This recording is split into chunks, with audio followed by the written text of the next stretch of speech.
This extraordinary landscape is in Quebec, Canada. Here, whole townships are dwarfed by the white asbestos mountains. The mines pump out asbestos waste day and night. The locals call it white gold. The Arabs have their oil, they say. We have our asbestos. Several giant American companies, including the Manville Corporation, have dominated this $480 million industry. In addition, a British company, Turner & Newell, for 44 years owned the Bell mine here.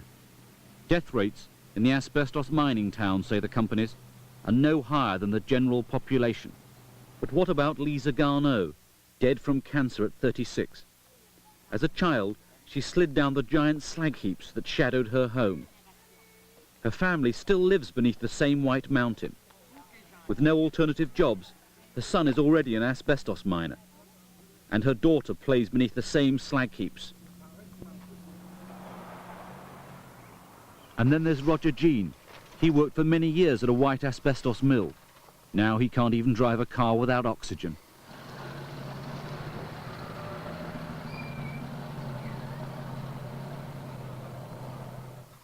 In 12 years, his unions say they've had more than 1,000 claims from men like him. Yet the Quebec government reported that only 2 out of every 100 workers here suffer from asbestosis like Roger Jean. His union called in a team of scientists from Mount Sinai Hospital, New York, to do an independent study of long-term workers. They found 75 out of 100 workers had lung damage from asbestosis or lung cancer. Paul Formby comments. Whether it's official or not, they'll minimize the hazard and the suffering of the workers, because obviously this will make it more difficult to sell the product which is hazardous. They have to pay compensation claims, and it's not in their economic interest to say really what the severity of the situation is. The American research team identified over 700 workers with damaged lungs. Most of them had never been notified. Despite the health danger, mining asbestos means thousands of jobs in Canada.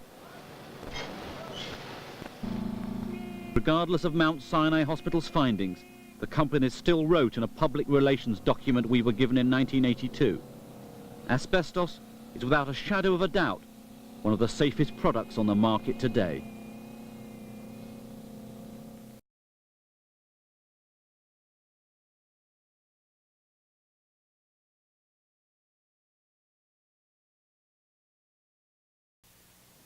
This New York hospital is the world's leading center for the study of asbestos disease. Dr. Irving Selikoff's pioneering work uncovered a new problem. It wasn't asbestos workers, miners or people in factories making these products who were getting these diseases, but these were people who were using asbestos products. Insulation workers never worked in a factory. They were simply using this material, took it out of a box and put it onto boilers and put it onto pipes, mixed cement and plastered things with it and so forth. Well, that raised a whole new set of questions, because for every worker who manufactured a product or mined it, there were more than 100 who used that product. There were millions of people who worked in our shipyards in World War II, 4.5 million. There were millions of people working in our very important construction industry and in a host of other industries that used asbestos products. So that by 1964 we had our really bad news before us. Dr. Selikoff's team predict that every 58 minutes between now and the end of the century, an American will be killed by asbestos. That's a death toll of nearly 200,000 people. New evidence suggests that these tiny fibers can cause cancer, not just in the lungs, but elsewhere in the body.